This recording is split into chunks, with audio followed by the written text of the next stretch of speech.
नमस्कार साथियों, स्वागत है आपका हमारे चैनल में। आज हम बात करने वाले हैं टीपू सुल्तान, जिसे मैसूर का शेर भी कहा जाता है, इसके बारे में। तो पुनः नमस्कार आप सबको। हम बात करने जा रहे हैं एक ऐसे भारतीय शेर की जिसने अंग्रेजों को भारत की धरती पर ललकारा था, जिसने कहा था शेर की एक दिन की जिंदगी गिद्दड़ की 100 साल की जिंदगी से बेहतर है। जी हाँ दोस्तों, आज की हमारी कहानी है मैसूर के शेर सुल्तान फतेह अली साहब टीपू को, जिसे टिप्पू सुल्तान के भी नाम से जाना जाता है। इनके प्रारंभिक जीवन और बचपन और परिवार की बात करें थी दोस्तों, टिप्पू सुल्तान का जन्म 20 नवंबर 1750 को देवनहल्ली, जो आज कर्नाटक राज्य में पड़ता है, वहां हुआ था। इनके पिता थे हैदर अली, जो मैसूर के शक्तिशाली शासक रहे थे, और इनकी माता थी फातिमा फकर उल निसा, जो धार्मिक प्रवृत्ति और शिक्षित महिला भी थी। बचपन से ही टीपू में साहस और बुद्धिमत्ता दोनों भरे थे। पिता हैदर अली ने उन्हें युद्ध कला, घुड़सवारी, तलवारबाजी और रणनीति की कहानियां बहुत ही अच्छे से सिखाए थे। 15 साल की उम्र में उन्होंने अंग्रेजों के खिलाफ पहला युद्ध लड़ दिया था। शिक्षा प्रशिक्षण की बात करें तो टीपू सुल्तान ने अरबी फारसी और उर्दू के साथ साथ गणित, इतिहास, वाह और विज्ञान, उस समय के बच्चा गणित, इतिहास और विज्ञान, अरबी, फारसी और उर्दू, छह भाषाओं के निपुण ज्ञाता थे। उनके गुरु थे मुल्ला आबेदुल्ला और मीर मोहम्मद, उनके ये प्रमुख गुरु रहे थे। वो न केवल योद्धा थे बल्कि विद्वान भी थे। वो अपने सैनिकों को प्रेरित करते हुए हमेशा कहते थे, ज्ञान ही असली शक्ति है। वाकई में आज भी यदि ज्ञान है तो आपके सबसे बड़ी शक्ति क्या है? ज्ञान ही तो सबसे बड़ी शक्ति है। तो समझिए, वो टीपू सुल्तान तब कहते थे अपने योद्धा सैनिकों से, अपने वीर सैनिकों से, ज्ञान ही तो असली शक्ति है। और आज भी ज्ञान ही सबसे बड़ी शक्ति है। आज भी क्या है, तो ज्ञान ही सबसे बड़ी शक्ति है। राजनीतिक जीवन और सत्ता संघर्ष की बात करें तो 1782 में जब उनके पिता हैदर अली की मृत्यु हो जाती है तो टिप्पू सुल्तान मैसूर का शासक बनता है। 1782 में उसके पिता हैदर अली की मृत्यु हो जाती है। अब कब होती है, तो दूसरे आंग्लो मैसूर युद्ध होता है। जब अभी आप आगे हम आपको बताएंगे कि कहाँ होती है, कैसे होती है, तो मैं बताऊंगा, क्योंकि ये समरी है तो लाइन बाय लाइन आपको मिलेंगे। 1782 में जब उनके पिता हैदर अली की मृत्यु हुई तो टीपू सुल्तान मैसूर का शासक बनता है। उन्होंने राज्य को मजबूत किया, अपने राज्य को सबसे पहले उन्होंने मजबूत किया, सेना को आधुनिक बनाया, और अंग्रेजों के खिलाफ उन्होंने 4 युद्ध भी लड़े, जिसे हम अंग्रेज मैसूर युद्ध या आंग्लो मैसूर वार भी कहते हैं। आइए जानते हैं इन युद्धों के बारे में, संक्षिप्त में बात करते हैं। 4 मैसूर युद्ध आंग्लो मैसूर युद्ध था। उनमें पहला युद्ध था 1767 से 1769, 1769 टू 1769। इसमें उन्होंने अपने पिता के साथ मिलकर अंग्रेजों को हराया। अपने पिता के साथ पहली युद्ध करता है वो। और पहली युद्ध कौन सा था? आंग्ल मैसूर युद्ध था। 1767 में, 1767 तक से शुरू हुआ और 1769 तक 2 साल तक ये युद्ध होती है।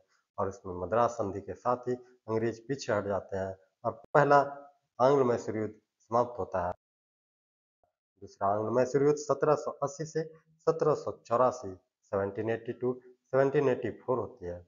4 साल तक ये दूसरा मैसूर युद्ध चलता है, और इसी में हैदर अली की मृत्यु हो जाती है। हैदर अली, उसके पिता की मृत्यु दूसरे आंग्ल मैसूर युद्ध में होती है। ये अक्सर क्वेश्चन आता है कि हैदर अली की मृत्यु कब होता है। दूसरा आंग्ल मैसूर युद्ध अंग्रेजों के साथ जब चल रहा था, उस समय उसके पिता की मृत्यु हो जाती है। लेकिन मृत्यु के बाद भी टीपू सुल्तान पीछे मुड़कर नहीं देखता है।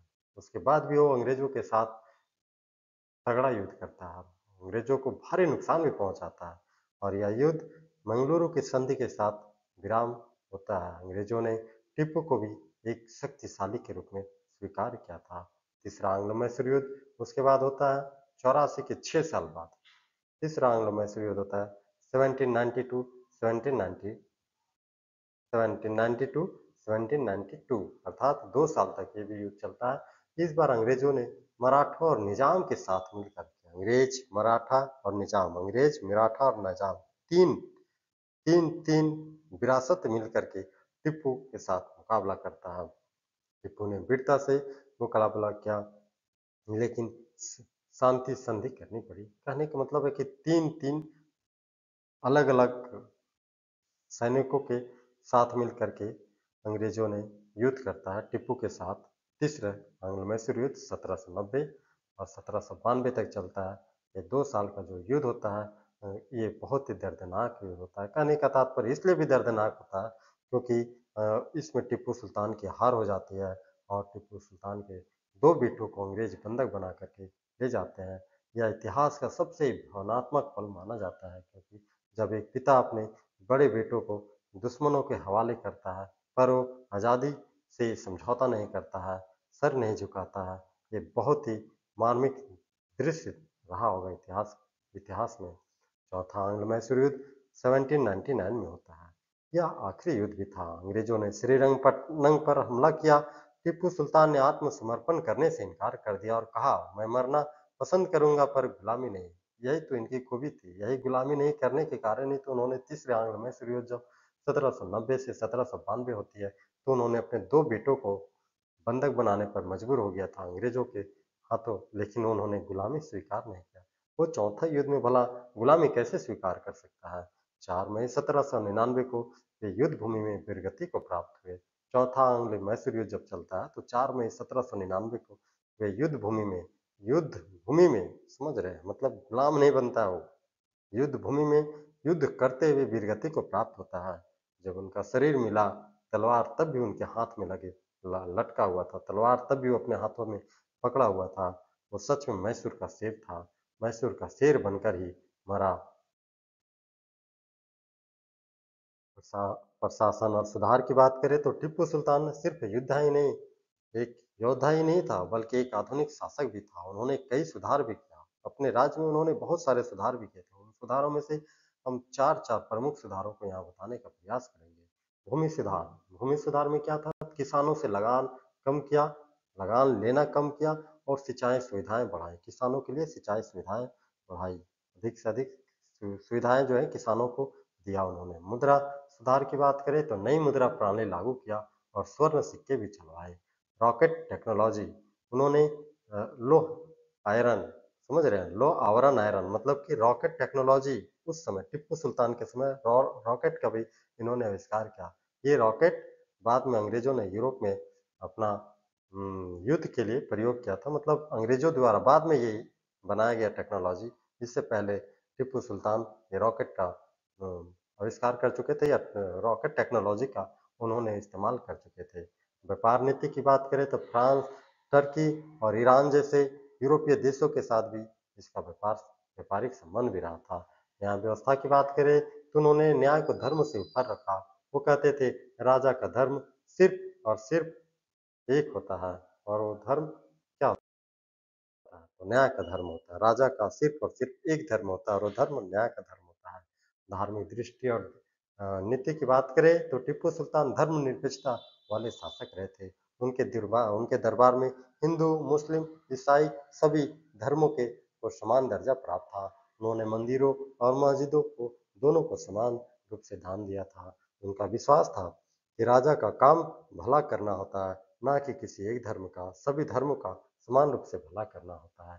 पारिवारिक जीवन की बात करें तो टिप्पू सुल्तान का पारिवारिक जीवन अनुशासन और संस्कार से भरा था। उनकी 4 पत्नियां थी, जिनमें प्रमुख रूप से 2 उनके साथ रहती थी, खदीजा जमाल बेगम और रूहानी बेगम।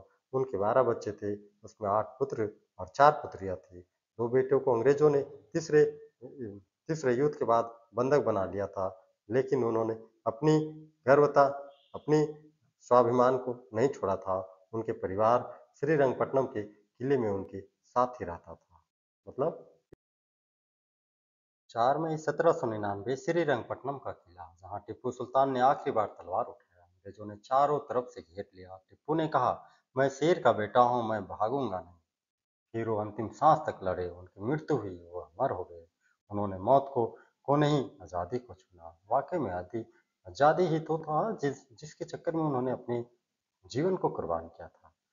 विरासत और लिजेसी की बात करें तो आज भी टिप्पू सुल्तान का भारत को पहला स्वतंत्रता सेनानी कहा जाता है। उनके बनाए रॉकेट आज भी लंदन के रॉयल आर्टिलरी म्यूजियम में सुरक्षित रखा गया है। उनकी बहादुरी, उनका विज्ञान और उनकी देशभक्ति आज भी प्रेरणा के स्रोत है। वे शेर की तरह जिए, शेर की तरह लड़े और शेर की तरह ही मरे। ये थे टिप्पू सुल्तान, जिन्होंने कभी भी गुलामी को स्वीकार नहीं किया। थे। टिप्पू सुल्तान एक राजा ही नहीं थे, बल्कि वो एक महान विचार भी थे। आज़ादी का आत्मसम्मान का और न्याय का। उन्होंने हमें सिखाया कि अगर दिल में आज़ादी की आग हो तो कोई भी ताकत हमें गुलाम नहीं बना सकती है।